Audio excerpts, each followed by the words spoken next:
আসসালামু আলাইকুম।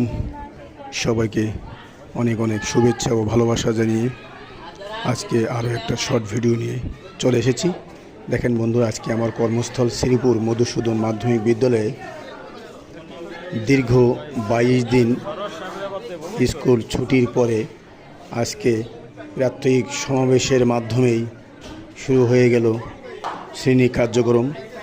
এভাবেই কিন্তু প্রতিদিন শ্রেণী কার্যক্রমের মাধ্যমেই বিদ্যালয়ের কর্মসূচি শুরু হয়। দিনের শুরুটা এখান থেকে এভাবে হয়।